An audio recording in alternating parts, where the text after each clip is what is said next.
Alright, the second one is the ramp cut. The ramp cut, as you can see, cuts from 0, in this case, down to 0.6. That's our second one, and we'll start. Alright, what I'm going to do is open VCarve Pro 10, and I'm going to start a file. I'm actually opening an existing file, so I'll go to my files and look at my card sleds, which are right there. And I'm going to look at the 2 card sled. That's what it looks like once I draw it. Now there's a lot of videos out there on how to draw, and if you need help on how to draw, I would suggest you go to Vectrix and look at Vectrix, and you will see how to draw. It'll teach you quite well if you go through their series of videos. But there's very few on how do I take this drawing, how do I take this and turn it into a tool file. And that's what I'm going to do with 4 short videos. We're going to open our Toolpaths. So if you come up here in the far right corner, go far right corner,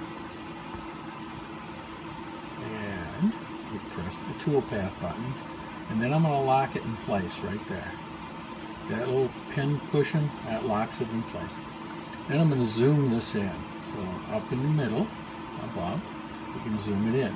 Now that fits it on the screen. Now both left and right are now locked in place. Now you have to learn what toolpaths you can use. Mine's all done, so I'm going to basically go to my 3D view and tell it to preview all these. And preview is the one that's highlighted on the right. And then I hit preview all toolpaths, and you'll see that there is the finished project. One of them. This is a different version than the one I showed you earlier. But there's my finished project, and it looks pretty good. But how do I get to that point? Well, I have to teach it a toolpath. Close the preview, come back over here, and you saw that this part is a ramp cut. And what I did is, when I did my ramp cut, I spaced it close together so that I wouldn't have a lot of sanding to do. So I don't have a lot, maybe 20-30% overlap. So let's look at that toolpath. So I'm going to open it up, and it's right up here. That's Flutting toolpath. See it? Up here at the top, the Flutting toolpath. There you go.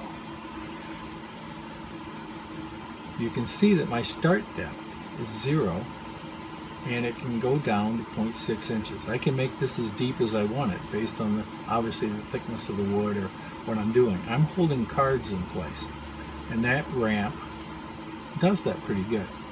The end mill that I'm using is a 1/4 inch. That'll take the maximum out. And if you look, the next line, it says flute type. This is the one I'm using. It's ramp over the complete length. So it starts at 0, ramps down uniformly to 0.6. The other 2 we're not going to talk about, but you can, if you read them, they make sense. The next thing is, I've got to control my depth of cut, because my tool, I look at my end mill, I'm actually going to edit. You'll see it, hear that loud noise, and come over to the center. You can see that right down in here, my cutting parameters. See that right there? This tells me my pass depth, 0.6 inches. Well, that's too deep. I use that for my cleanup cut. So for here, what I'm going to do is make that 0.3. Okay? That's my maximum depth. And if your machine won't cut 0.3, you go back down and make it smaller. And that would give me 3 passes. I found that 0.3 will work because my speed's not that fast. So I'll leave it at 0.3, and if you come down a little bit farther, you'll see your feed rate right here. 100 inches a minute is fast enough for a shark. If you go faster than that, you're going to get some deflection of the gantry sometimes in hardwood. I ran it as high as 150 inches per second, and it came out fine, but it just takes a little longer. The other is the plunge rate, and the plunge rate is how fast this bit goes into the material.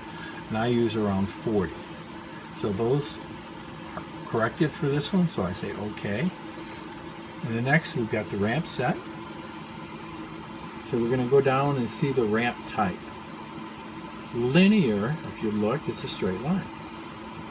Smooth, if I do this, it actually warps a little bit, and I don't want it to do that because I want it to hold cards in place, so I'm going to ramp down. The other thing is you have to select a line, and I'm going to select only just this line right here. Now let's make it a little wider. I'll hit shift and select a different line. Once you select the lines you laid out in your drawing and told it this is the cut you want, then you hit calculate, and Flutting 1 is going to come up. That's down here. So, yep. All the way to the bottom. Yep, you got it. There's Flutting 1. Now I'm going to reset my drawing, and I'm going to tell it just to show me what Flutting 1 does. So to do that, I come to Preview Visible Toolpath, click on that, and there it is. You see it? I had 2 lines, and it cut them. All right. Now, if you didn't see that, what I'll do is I'll slow it down. You have the ability to do that. I'm going to hit my reset again, and then right here, below Preview Selected Toolpath, there's a slider, so I can actually slow this down so you can see it again in slow motion, or slower motion, I should say. Click Preview, see it cut. And if you notice, if you saw it, let me reset it again, slow it down just a little bit more, and hit Preview Visible Toolpath. Oops, I forgot to select my path. Preview Visible Toolpath. See, it makes 2 passes to clear that out because I set it at 0.3 and it's going down to 0.6, and it does a pretty good job there.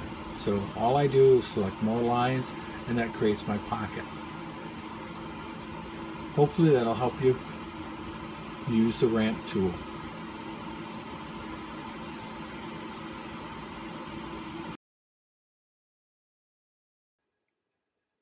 Back in the wood shop, you can see the cutting tool in action.